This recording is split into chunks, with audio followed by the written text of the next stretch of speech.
આજે આપણે સેમિસ્ટર 5 માં એક નવા જ અભ્યાસક્રમ સાથે મળી રહ્યા છીએ। ત્યારે આપ સૌનું હું ગુજરાતી વિભાગ આર લાલન કોલેજ વતીથી સ્વાગત કરું છું। સેમિસ્ટર 5 એટલે કે ગુજરાતી સાહિત્યમાં તમને જે પેપર ભણતા હતા એના કરતાં વિશેષ કશુંક નવું જાણવા મળશે। જે આગળના 4 સત્રમાં તમે ભણીને આવ્યા એના કરતાં કંઈક વિશેષ ઊંડાણથી આપણે આપણા વિષયને, આપણા ગુજરાતી સાહિત્યને નજીકથી જોવાનું બનશે। જ્યારે સેમિસ્ટર 5ની વાત કરીએ છીએ ત્યારે સાથે સાથે મને આપ સૌ મિત્રોને તૃતીય વર્ષમાં આવકારતા ખૂબ આનંદની લાગણી થાય છે અને આપ સૌને એક નવા માધ્યમથી આજે મળતા પણ મને એક નવો અનુભવ થઈ રહ્યો છે અને સાથે સાથે આપને પણ આ તબક્કે નવો અનુભવ થતો હશે। આજે જે વાત હું આપની સમક્ષ કરવાની છું એનામાં 2 પેપરની વાત હું તમારી સામે કરીશ અને એમાંથી પણ એક પેપરની વાત વિશે આપણે આજે વિગતે વાત કરશું। પછીના પેપરની વાત આપણે ફરી પાછી ક્યારેક કરીશું। તો પેપર નંબર 511 અને જેનું શીર્ષક છે અર્વાચીન ગુજરાતી સાહિત્યનો ઇતિહાસ। આપ સૌ મિત્રો જાણો છો કે સેમિસ્ટર 1, 2, 3, 4 અને ખાસ તો ચોથા સેમિસ્ટરમાં આપણે એક પેપર ભણ્યા હતા મધ્યકાલીન ગુજરાતી સાહિત્યનો ઇતિહાસ। તો આ મધ્યકાળનો ઇતિહાસ આપણે ભણીને આવ્યા અને હવે આપણે ભણવાનું છે અર્વાચીન ગુજરાતી સાહિત્યનો ઇતિહાસ, એટલે કે મધ્યકાળ પછીના સમયગાળામાં ગુજરાતી સાહિત્યમાં જે સર્જન થયું એના જે મુખ્ય પ્રવાહો રહ્યા એ અંગે વિગતે વાત આપણે આ પેપરમાં કરવાની છે। તમે જાણો છો એ મુજબ આ પેપરમાં દરેક પેપરની જેમ 3 યુનિટનો સમાવેશ થાય છે અને અર્વાચીન ગુજરાતી સાહિત્યનું આ પેપર હોવાને કારણે એ યુગને આપણે આ સમયે આ પેપરમાં નજીકથી ભણવાનું રહેશે। તો સૌથી પહેલાં યુનિટ વાઇઝ અભ્યાસક્રમ મને એમ થાય કે આપ સૌ મિત્રો પાસે આપણે દર વખતે જેમ ભણીએ છીએ એ રીતના તમારા નોટમાં લખાયેલો હોય, સાથે સાથે એના સંદર્ભ પુસ્તકો તમારી પાસે લખાયેલા હોય તો એનો મને આગવો આનંદ રહે અને એ યુનિટ વાઇઝ અભ્યાસક્રમ તમારા હાથમાં હશે। અને અત્યારે ઘણાય મિત્રોએ મને મેસેજ કરીને જણાવ્યું કે મેડમ અમારા પાસે અભ્યાસક્રમ આવી ગયો છે, હવે આ પેપર કોણ લેશે? એટલે તમારી એ જે શંકા હતી એનું પણ અહીંયા સમાધાન થાય છે કે અર્વાચીન સાહિત્યનો ઇતિહાસ એ પેપર તમને હું ભણાવીશ અને આપણે સાથે આ યાત્રા કરીશું। તો આપ સૌ મિત્રોને એક ખાસ નોંધ લેવાની રહે છે કે જ્યારે યુનિટ વાઇઝ અભ્યાસક્રમ થાય છે ત્યારે આપણી પાસે યુનિટની યાદી, એનો ગુણભાર એ બધું જ આપણને ધ્યાનમાં રહે। તો સૌથી પહેલો યુનિટ જે છે એનામાં 3 મુદ્દાનો આપણને અભ્યાસ કરવાનો છે। એ 3 મુદ્દામાં અર્વાચીન ગુજરાતી સાહિત્યના પ્રેરક બળો અને એ અર્વાચીન ગુજરાતી સાહિત્યના પેટા યુગો જે છે એમાંથી સુધારક યુગ અને ગાંધી યુગના પ્રેરક બળો અને લક્ષણો આપણે ભણવાના છે।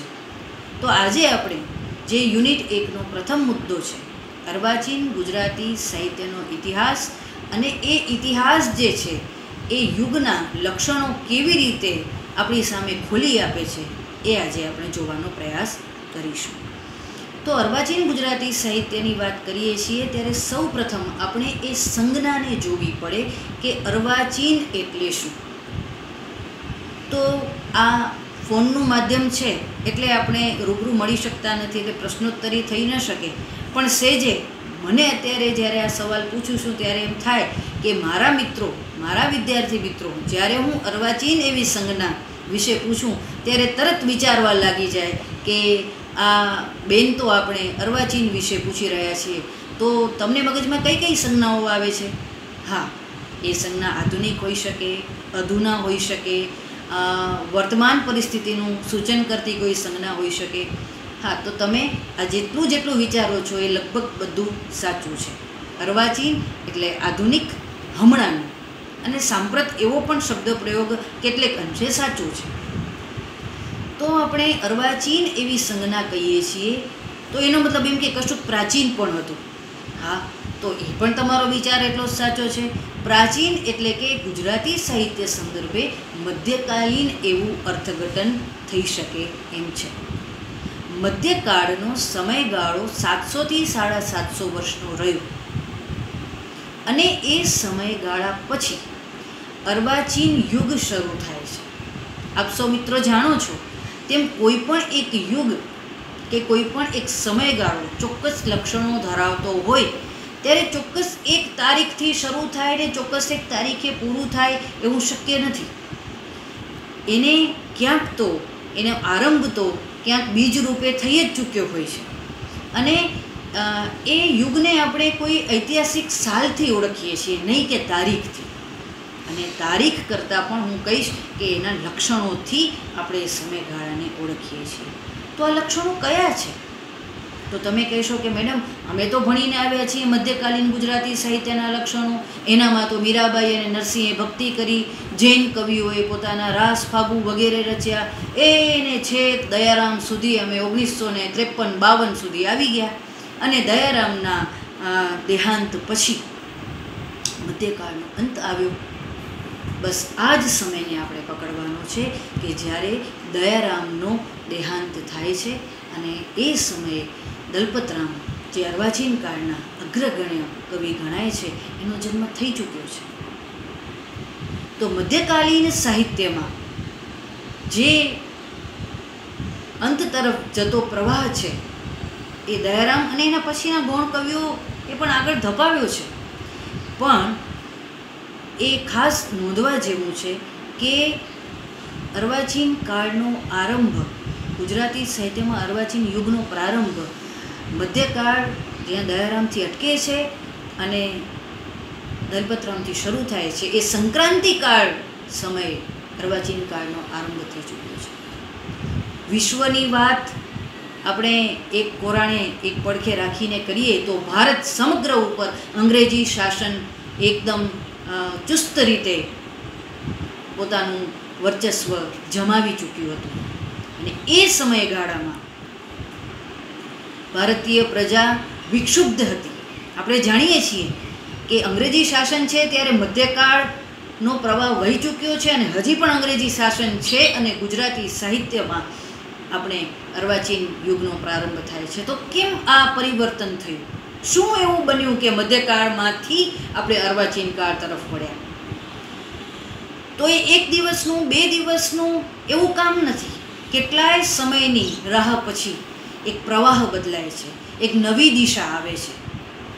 અને જે યુગમાં પ્રજા એકદમ ભક્તવત્સલ હતી, એકદમ ધર્મપારાયણ હતી, પ્રજા ધર્મ સિવાય કોઈ વસ્તુ કેન્દ્રમાં ન હતી, અને લેખનના સાહિત્ય સ્વરૂપોના પ્રવાહ એકદમ બદલાવા લાગે છે. બસ આ નાની એવી ક્ષણ, આવા નાના નાના બદલાવોથી અર્વાચીન યુગ શરૂ થાય છે.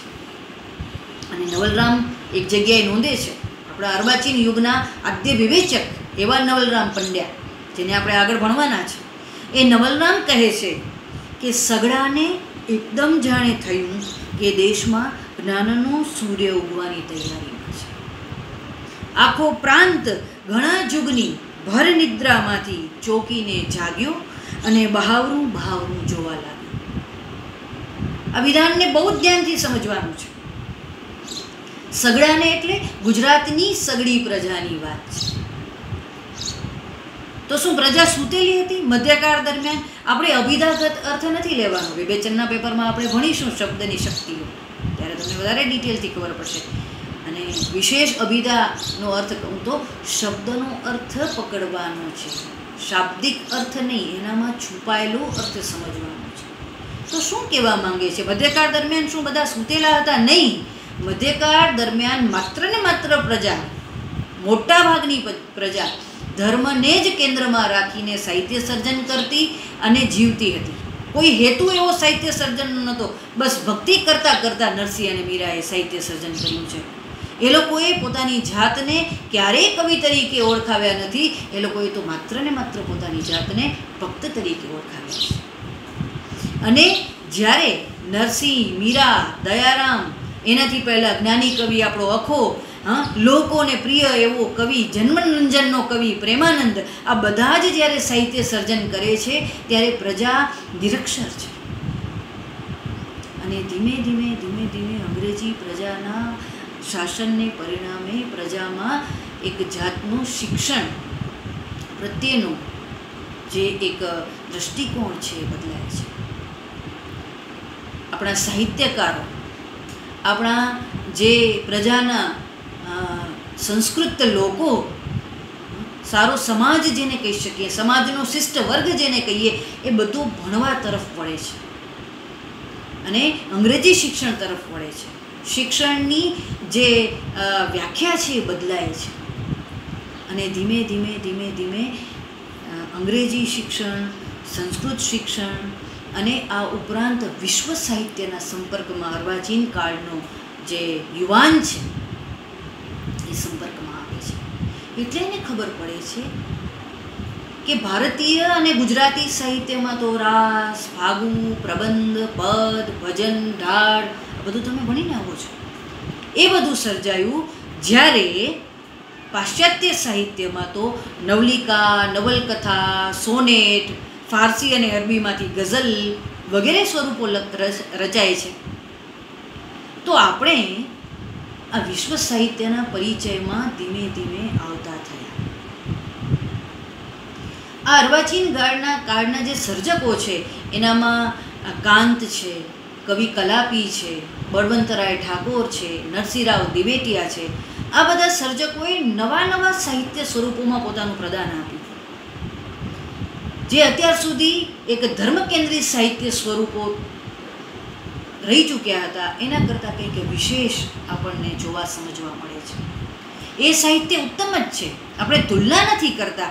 તુલના એટલા માટે કરીએ છીએ કે એનું સામ્ય અને વૈષમ્ય આપણે જાણી શકીએ, સમજી શકીએ કે એ સમયગાળાના શું લક્ષણો હતા અને આ સમયગાળાના શું લક્ષણો છે.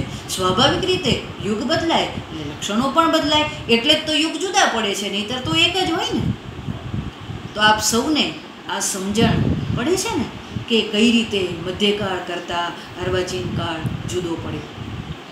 મધ્યકાળમાં ભક્તિ કેન્દ્રમાં હતી, ધર્મ કેન્દ્રમાં હતો, જ્યારે અર્વાચીન કાળના આરંભે સમાજ સુધારો કેન્દ્રમાં આવે છે. જેમ મધ્યકાળમાં ભક્તિમાર્ગી સાહિત્ય રચાતું ત્યારે એ રચનારો વર્ગ, એ સર્જક પોતાને ભક્ત માને છે, નહીં કે સર્જક કે કવિ. જ્યારે સુધારક યુગમાં પ્રથમ યુગ છે સુધારક યુગ, અર્વાચીન કાળનો પેટા યુગ છે અને પ્રથમ યુગ છે સુધારક યુગ. તો સુધારક યુગમાં સૌથી પહેલાં જે સર્જન કરનારા સાહિત્યકારો હતા, એ સાહિત્યકારો જે છે એ સાહિત્યકારોએ સૌથી પહેલાં સમાજમાં સુધારાને જ કેન્દ્રમાં રાખ્યો અને એ સુધારાને કેન્દ્રમાં રાખીને સાહિત્ય સર્જન થયું, નહીં કે એ લોકોએ પોતાની જાતને સર્જક તરીકે ઓળખાવી. અને આમ કરતાં કરતાં જે સર્જન થયું એ સુધારાવાદી સર્જન થયું અને એ સર્જન જે છે એ અર્વાચીન કાળનો પહેલો તબક્કો એટલે સુધારક યુગ. આ સુધારક યુગના પ્રણેતા એટલે દલપતરામ નર્મદ. ઈસવીસન 1820માં જ્યારે દયારામ હયાત છે, દયારામ હજી જીવંત છે, એ સમયે દલપતરામનો જન્મ થઈ ચૂક્યો છે. અને આપ સૌ જાણો છો તેમ દલપતરામ પોતાનું સાહિત્ય સર્જન શરૂ કરે છે અને ઈસવીસન 1845માં પ્રથમ જે કાવ્ય આપણને મળે છે બાપાની પીપર. કવિએ પ્રવાસ કર્યો છે એક સ્થળેથી બીજે સ્થળે ગુજરાતના, અને એ પ્રવાસ કરતાં કરતાં જે પ્રકૃતિનું દર્શન કર્યું છે, જે પ્રવાસનો અનુભવ છે એનું આલેખન કર્યું છે. હવે આ કવિને તો કોઈ કીધું જ નથી કે એ ભાઈ તમે મધ્યકાળમાં હજી દયારામ જીવંત છે અને તમે કેમ ભક્તિમાર્ગી કવિતા નથી લખતા. કેમ કે કવિનો એ પોતાનો અવાજ છે, આગવો અવાજ છે. કવિને મનમાંથી પ્રફુલ્લિત થઈને એ અનુભવને આલેખવાનું મન થયું અને એણે લખ્યું છે. અને એમાં ક્યાંય તમને ભક્તિ કે જ્ઞાન કે વૈરાગ્યની વાત નથી જોવા મળતી. બસ આ પ્રવાહ અહીંયાથી બદલાય છે. નર્મદ કબીરવળ લખે છે, દાંડિયો નામનું વિચારપત્ર ચલાવે છે. તો જુઓ છો તમે ધીમે ધીમે ધીમે ધીમે મધ્યકાળથી છૂટી પડીને કોઈક વિચારધારા પોતાનું સ્થાન સ્થાપી રહી છે. આ છે અર્વાચીન કાળનું પહેલું લક્ષણ. પ્રવાહ બદલાય છે, શિક્ષણ તરફની દૃષ્ટિ બદલાય છે, ધર્મ કરતાં કંઈક જુદા વિષય ઉપર સાહિત્ય કેન્દ્રિત થયું છે. આ પહેલું લક્ષણ. નવા પ્રસ્થાનો રચાય છે. શું નવા પ્રસ્થાનો થયા? કબીરવળ ઉપર નર્મદ પ્રકૃતિ કાવ્ય લખે, ઉર્મી કવિતા લખે, તો તમે જોઈ શકો છો કે મધ્યકાળના સાહિત્ય સ્વરૂપો કરતાં એક નવું સાહિત્ય સ્વરૂપ નર્મદ આપણને આપે છે, દલપત આપણને આપે છે. અરે દલપતરામે તો હડુલા નામની કાવ્ય રચના પણ રચી, નાની એવી કાવ્ય રચના જે દલપતરામથી જ શરૂ થઈ, અને એમ કહી શકાય કે ઉત્તમ અડુલાઓ રચાયા તો દલપતરામથી, અને દલપતરામથી જ વિરમી ગયા. એના પછીના કવિઓ એ બહુ સુંદર ઉત્તમ નથી આપી શક્યા. તો નર્મદે દાંડિયો વિચારપત્ર શરૂ કર્યું. અરે આ ખાસ નોંધનીય બાબત છે કે આત્મચરિત્રાત્મક સાહિત્ય સ્વરૂપ પણ આપણને અર્વાચીન યુગમાં મળે છે. આપણો મધ્યકાળનો નરસિંહ લ્યો, મીરા લ્યો, અરે છેલ્લે આવે બાઈ મીરા કહે પ્રભુ ગિરિધર નાગર, ત્યારે ખબર પડે કે આ મીરાબાઈની કવિતા છે.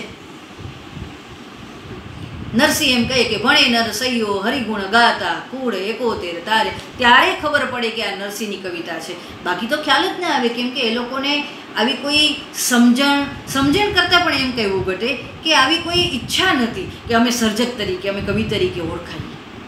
જ્યારે આ અંગ્રેજી સાહિત્ય પાશ્ચાત્ય સાહિત્યના સંપર્કમાં આવનારા અર્વાચીન કાળના સર્જકોમાં આ એક સભાનતા જાગી, અને પોતાના વિશે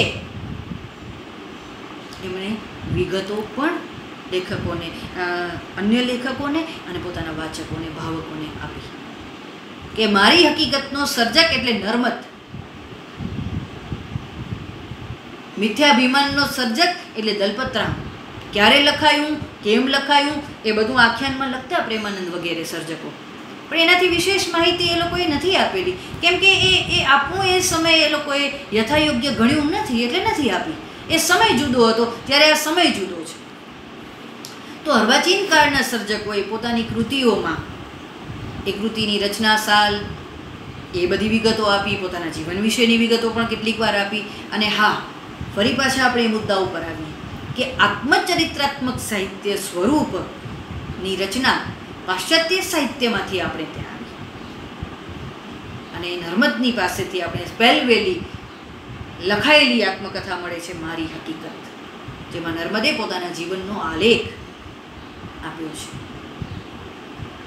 તો દલપતરામ પાસેથી આપણે લક્ષ્મી નાટક, મિથ્યાભિમાન નાટક મળે છે. જુઓ, હું કેટલા બધા સ્વરૂપોની એક સાથે વાત કરું છું, તમને ખ્યાલ આવતો જતો હશે કે ક્યાં રાસ, ફાગુ, પ્રબંધ, આખ્યાન, છપ્પા, એનામાંથી આપણે ખસીને નવા સાહિત્ય સ્વરૂપો સર્જવા લાગ્યા.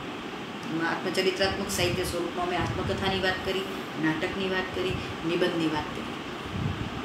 નિબંધ સ્વરૂપ આપણને મળે છે. અત્યારે આપણે આછી રૂપરેખા જ મેળવીએ છીએ, કોઈ એવો ભાર નથી, હળવાશથી આ બધું લેવાનું છે, કોઈ ટેન્શન વગર ભણવાનું છે. પણ અર્વાચીન કાળને ઓળખવાનો પ્રયાસ કરીએ છીએ કે આ અર્વાચીન યુગ એટલે કોણ, એટલે શું, એની સંજ્ઞા, એના લક્ષણોથી આપણે એને સમજીએ છીએ. બરાબર? કોઈ માણસ એટલે કોણ એમ તમને કોઈ કહે એટલે ખબર પડે કે 2 પગ છે, 2 હાથ છે, એક મોઢું છે સરસ મજાનું, 2 આંખો છે, એક નાક છે. આ માણસની વ્યાખ્યા છે, બાહ્ય વ્યાખ્યા છે. પણ આ માણસ એટલે કોણ, એનો સ્વભાવ એટલે શું, તો એના પરિચયમાં આવવું પડે. એમ આપણે અર્વાચીન યુગના પરિચયમાં આવી રહ્યા છીએ. ખ્યાલ આવે છે? અને અર્વાચીન કાળ દરમિયાન એ જ રીતે નવું નિબંધનું સાહિત્ય સ્વરૂપ આપણને મળે છે. અને નર્મદ રચે છે મંડળી મળવાથી થતા લાભ. દલપતરામ પાસેથી જ્ઞાતિ નિબંધ, ભૂત નિબંધ વગેરે જેવી રચનાઓ મળે છે. પહેલવેલી ગુજરાતી સાહિત્યની નવલકથા કરણ ગેલો આપણને મળે છે. આપણે ત્યાં નંદશંકર તુળજાશંકર મહેતાએ સૌ પહેલી નવલકથા ઈસવીસન 1866માં કરણ ગેલો આપી. કરણ ગેલોની જે કથા છે એનાથી તો આપ સૌ પરિચિત છો. આપણે મધ્યકાળ દરમિયાન એ આખી કથાના પરિચયમાં આવ્યા જ હતા. તો આમ જુદા જુદા નવા સાહિત્ય સ્વરૂપો આપણને અર્વાચીન કાળના આરંભે સુધારક યુગ દરમિયાન મળે છે. ખાસ તો એક નોંધી લેજો કે અર્વાચીન કાળના પણ પેટા યુગ વિભાગો છે. એમાં પ્રથમ યુગ છે સુધારક, પછીનું યુગ છે પંડિત, ત્યાર પછીનું યુગ છે ગાંધીયુગ, ત્યાર પછીનો યુગ છે અનુગાંધી યુગ, ત્યાર પછીનો યુગ છે આધુનિક યુગ, અને ત્યાર પછીનું યુગ છે અનુઆધુનિક યુગ. અને અત્યારે સાંપ્રત સમયમાં, હાલના સમયમાં આ અનુઆધુનિક યુગની છાયા તળે આપણે સૌ આ સાહિત્યનો લાભ લઈ રહ્યા છીએ. તો દરેક સાહિત્યને પોતાના યુગો હોય છે. એમ ગુજરાતી સાહિત્યના સુધારક યુગનો થોડો પરિચય મેં તમને આપ્યો. આ અર્વાચીન કાળ દરમિયાન જ, પંડિત યુગ દરમિયાન ભારત અને ગુજરાતની પ્રજા અંગ્રેજી સાહિત્યના, અંગ્રેજી શિક્ષણના, અંગ્રેજી સંસ્કૃતિના પરિચયમાં આવે છે અને ગુજરાતનો યુવાન યુવતીઓ કોલેજના, વિદ્યાપીઠના અને મહાવિદ્યાલયના અભ્યાસ સાથે જોડાય છે. જ્યારે આ તબક્કો શરૂ થાય છે ત્યારે પણ અનેક નવા પ્રવાહો આપણને મળે છે, જેના સર્જકોના નામ મેં તમને પહેલાં કહ્યા. ત્યાર પછી આપણે જોઈ શકીએ છીએ કે અર્વાચીન કાળ દરમિયાન, અંગ્રેજોના શાસન દરમિયાન ભારતમાં અને ગુજરાતમાં ધરમૂળથી સાંસ્કૃતિક, સામાજિક અને રાજકીય ક્ષેત્રે ખૂબ મોટા મોટા પરિવર્તનો આવ્યા. તમે આપણા ઇતિહાસને જાણો છો, ભારતીય ઇતિહાસને અને ગુજરાતના ઇતિહાસને જાણો છો કે પ્રથમ વિશ્વયુદ્ધ અને બીજું વિશ્વયુદ્ધ જ્યારે થાય છે ત્યારે તેની અસરો ભારતે અને એમાંના એક રાજ્ય એવા ગુજરાતે પણ ઝીલી. અંગ્રેજી શાસનને પરિણામે આપણે ઘણું બધું નવું શીખવા મળે છે. હા, શોષણ તો થયું જ છે, પણ આપણે તો સારી બાજુઓને વિશેષ જોઈને એનામાંથી શું શીખ્યા એ પણ જોવાનું રહે છે. તો ગાંધીયુગ દરમિયાન આપણે જાણીએ છીએ કે જ્યારે ગાંધીજી દક્ષિણ આફ્રિકાથી ભારત પરત ફરે છે અને જે અશ્વેત લોકોને જે ત્યાં આગળ અન્યાય થયો એનામાંથી ગાંધીજીએ જે રીતે બહાર લાવવા પ્રયાસ કર્યો છે, જે સત્યાગ્રહનો માર્ગ અપનાવ્યો છે, એ બધું જ પંડિત યુગથી જુદા રહીને ગાંધીયુગમાં આપણને જોવા મળે છે. ગાંધીયુગમાં આપણને ઉમાશંકર સુંદરમ જેવા ઉત્તમ કવિઓ મળે છે. આ અર્વાચીન કાળના જ અંશો છે. અને જે સરસ્વતીચંદ્ર નવલકથામાં મોટા કુળના દીકરાની વાત આપણે જોઈએ, એ વાત કંઈક જુદી રીતે આપણને સાહિત્યમાં આગળ વધતી જોવા મળે છે. સામાન્ય માણસનું, કોમન મેનનું સંવેદન કેન્દ્રમાં આવે છે ગાંધીયુગમાં. અને ગાંધીયુગના સમયગાળા દરમિયાન રાવી પાઠક, ધૂમકેતુ, ઈશ્વર પેટલીકર, પન્નાલાલ પટેલ, કેટલા સર્જકો આપણી નજર સામે આવે છે, જેમણે જે નવપ્રસ્થાનો અર્વાચીન કાળમાં શરૂ થયા છે એમને નવી તરાહે પોતાની કલમે સર્જે અને એનું સર્જન નોખું પડે છે. એક યુગ કરતાં બીજા યુગમાં એ સર્જન નોખું પડે છે. 1940માં પ્રહલાદ પારેખનું કાવ્ય સંગ્રહ આવે છે બારી બહાર. અને આ બધું જ જે રીતે થાય છે એનામાં સર્જકની જે ત્રીજા નેત્રની પ્રસાદીની વાત બકર ઠાકોરે કરી છે એ આપણે આગળ જતાં વધારે ઊંડાણથી જોઈશું. એ આપણને જોવા મળે કે ત્રીજા નેત્રની પ્રસાદી સર્જકને અંદરથી એવું થાય છે કે ભારત ગુલામ છે, ગુજરાતમાંથી કેટલાય સ્વતંત્ર સૈનિકો છે, કેટલાય ગાંધી ચિંધ્યા માર્ગે ચાલી રહ્યા છે, પણ પ્રહલાદને પ્રકૃતિમાં રસ છે, પ્રણયમાં રસ છે, ચિંતનમાં રસ છે, ઈશ્વરના કોઈ અંશને ઓળખવામાં રસ છે. તો પ્રહલાદે એવી કવિતાઓ રચી છે. 1947માં ભારત આઝાદ થાય છે, પણ 1940માં જ આપણને અનુગાંધી યુગના પગરણ સંભળાવા લાગે છે. આજ અંધાર ખુશબો ભર્યો લાગતો, આજ સૌરભ ભરી રાત સારી, આજ આ શાલની મંજરી ઝરી ઝરી પમરતી પાથરી દે પથારી. અને પ્રહલાદ પછી તો સળંગ આપણને હરોળ જોવા મળે. પ્રિયકાંત મણિયાર હોય, રાજેન્દ્ર શાહ હોય, નિરંજન ભગત હોય, કેટલા કવિઓ ઇન્દ્રિય વ્યત્યય, ઇન્દ્રિય લક્ષિતાની વાત લઈને આવે છે. તો આ બધું જ આપણા હાથમાં છે. અત્યારે તમે જોઈ શકો છો પરિષદનો ઇતિહાસ અત્યારે મારા હાથમાં છે. આ બધું હાથમાં કેમ છે? તો એક ફરક ફરી પાછો મધ્યકાળ સુધી આપણને લઈ જાય. મધ્યકાળથી તો આપણને જોડાયેલા જ રહેવાનું છે, અળગા નથી થવાનું. મધ્યકાળ દરમિયાન હસ્તપ્રતોમાં રચાતું, હસ્તલિખિત પ્રતો મળે છે, મેન્યુસ્ક્રિપ્ટ જેને કહીએ છીએ. એટલે હસ્તપ્રતોમાં લખાતું, ઝેરોક્સની, પ્રિન્ટિંગ પ્રેસની કોઈ જ સુવિધા નહીં, મુદ્રણ યંત્ર કે કશું જ નહીં. અર્વાચીન કાળમાં આપણે મુદ્રણ યંત્ર મળે છે. આપણા સમાજમાં ફેરફાર થાય છે. મુદ્રણ યંત્ર મળે છે એટલે આપણી સામે અત્યારે પુસ્તકો છે. આપણે આ ઇતિહાસને એટલે તો જોઈ શકીએ છીએ, જાણી શકીએ છીએ, એના વિશે સંશોધન કરી શકીએ છીએ. અને મારા તમારા જેવા વિદ્યાર્થી મિત્રો, અધ્યાપક મિત્રો અધ્યયન અને અધ્યાપનમાં એનો ઉપયોગ કરી શકીએ છીએ. જ્યારે મધ્યકાલીન સાહિત્ય બધું હસ્તપ્રતોમાં સચવાયું છે, એનામાં કેટલાય આપણને એના મર્યાદાઓ અને વિશિષ્ટતાઓના લક્ષણો આપણે જોઈ ગયા છીએ ગયા વર્ષે. એનામાં આપણે ઘણું બધું ઊંડાણથી અધ્યયન કરેલું હતું કે હસ્તપ્રતોનું સાહિત્ય કયા પ્રકારે જોવામાં આવે છે, એનો કઈ રીતે અભ્યાસ કરવામાં આવે છે, બધું જોઈ ચૂક્યા છીએ. જ્યારે અત્યારે છપાયેલું સાહિત્ય આપણને મળે છે, આ સચવાય છે. અને અત્યારના જમાનામાં તો તમે PDF કરો, તમે કોઈ પણ જૂના પુસ્તકને સ્કેન કરો, તમે એને જુદી જુદી રીતે તમારા ફોનમાં, લેપટોપમાં સાચવી શકો છો. પણ પહેલાં તો છપાયું, ત્યારે આ બધું શક્ય બન્યું. તો આને પણ આપણે એક લક્ષણ તરીકે જોઈ શકીએ છીએ. રેલવેની શોધ, ટેલિફોનની શોધ, કોઈ એવા રેકોર્ડિંગ્સ આપણને મળે કે અત્યારે જે તે સર્જક હયાત નથી, પણ અર્વાચીન કાળમાં શક્ય બને છે કે એ સર્જકનો આપણે વિડીયો કે ઓડિયો સાંભળી શકીએ છીએ. તમે યુટ્યુબમાં આજે જે સર્જક હયાત નથી એવા કોઈ સર્જકને જોઈ શકો છો. ગૂગલના માધ્યમથી એનો ફોટો જોઈ શકો છો. વિકિપીડિયામાં જઈને એના વિશે તમે ઘણું બધું વાંચી શકો છો, જાણી શકો છો. તો આ મુદ્રણ યંત્રને લીધે અને પછી તો જે ટેકનોલોજીનો વિકાસ થયો છે સમગ્ર અર્વાચીન કાળમાં થયો છે, એટલે એનો લાભ આપણા સાહિત્યને પણ મળ્યો છે. પણ મૂળ તો જે નવરસ રુચિરા સૃષ્ટિ છે. સાહિત્યકારને ફેસિલિટી ઘણી મળે, પણ અંદરનો સર્જક જ જ્યારે સર્જન ન કરે તો આપણને કશું જ મળવાનું નથી.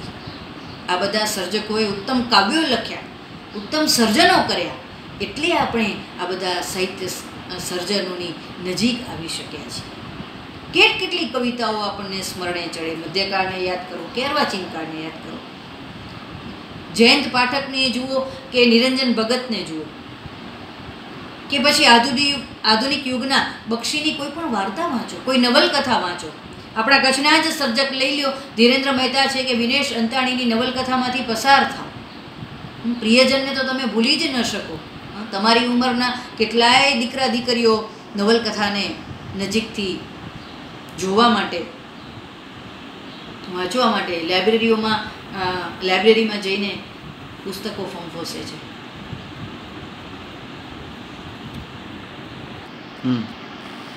તો અનુગાંધી યુગના સર્જકો, આધુનિક યુગના સર્જકો, અને ખાસ તો જ્યારે આધુનિક યુગની વાત કરું છું ત્યારે આધુનિક યુગના સર્જકોએ વિશ્વ સાહિત્યને સર્જી લેલી આપણને જોવા મળે છે. બીજા વિશ્વયુદ્ધ પછી જે વિનાશ થયો છે, એની જે વિભીષિકા છે, એ આધુનિક યુગના સર્જકોએ ઝીલી. અને સુરેશ જોશીથી તો તદ્દન અર્વાચીન યુગનો જે ખંડ છે એ નવા જ પ્રવાહમાં ફૂંટાય છે. હા, સુધારક પછી પંડિત પછી ગાંધી પછી અનુગાંધી, આ દરેક પ્રવાહમાં ફેરફાર તો થયો જ છે, ઘણું બધું બદલાયું છે. પણ આધુનિક યુગમાં તો ધરમૂળથી દરેક સાહિત્ય સ્વરૂપોમાં પરિવર્તન આણ્યા હોય તો એ સુરેશ જોશીએ આણ્યા છે. કેટલા સર્જકોની નવી ચૈતસિક સ્થિતિ આપણને જોવા મળે. પરલક્ષિતાને બદલે આત્મલક્ષિતાનો ભાવ વ્યક્ત થયો છે. જીવનથી દૂર જઈને સર્જક જાણે પોતાનામાં સમાઈ ગયો છે. અને પછીથી આવે છે અનુઆધુનિક યુગ, ફરી પાછી જીવન તરફ જતી દ્રષ્ટિ ધીરુબેન પટેલની નવલકથાઓમાં, ત્યાર પછી હિમાંશી શેલકમાં, અત્યારના કેટલા સર્જકોમાં આપણને જોવા મળે. તો આ અર્વાચીન યુગ દરમિયાન કેટલું નવું મળ્યું. સાંસ્કૃતિક, સામાજિક અને રાજકીય કેટલા ફેરફારો આપણને જોવા મળે છે.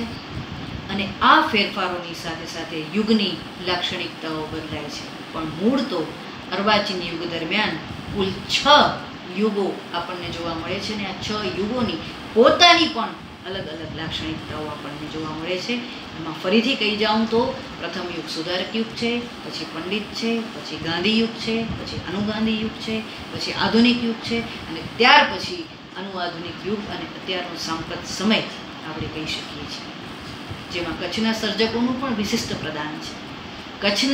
કચ્છીમાં લખતા સર્જકો પણ છે અને કચ્છના ગુજરાતીમાં પણ લખતા સર્જકો છે. આપણે FY અને SY એટલે કે પ્રથમ અને દ્વિતીય વર્ષ દરમિયાન આ બધા સર્જકોના નામ યાદ કર્યા છે. અને અત્યારની ઘડીએ પણ આપણે કચ્છના સર્જકોને પણ યાદ રાખવાના છે કે જેમણે ગુજરાતીમાં સર્જન કર્યું છે. ગુજરાતીના પણ એવા સર્જકોને યાદ કરવા ઘટે કે જે લોકોએ ગુજરાતની બહાર કે ભારતની બહાર રહીને ગુજરાતી સાહિત્યમાં પોતાનું પદાર્પણ કર્યું છે તેવા સર્જકો વિશે પણ આપણે વાત કરવાની છે.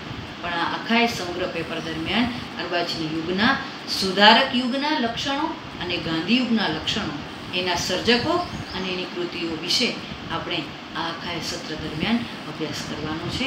હજી પણ કેટલીક પૂરક વિગતો સાથે આપણે ફરી મળીશું, ત્યારે આગળનો મુદ્દો ચર્ચીશું. ધન્યવાદ.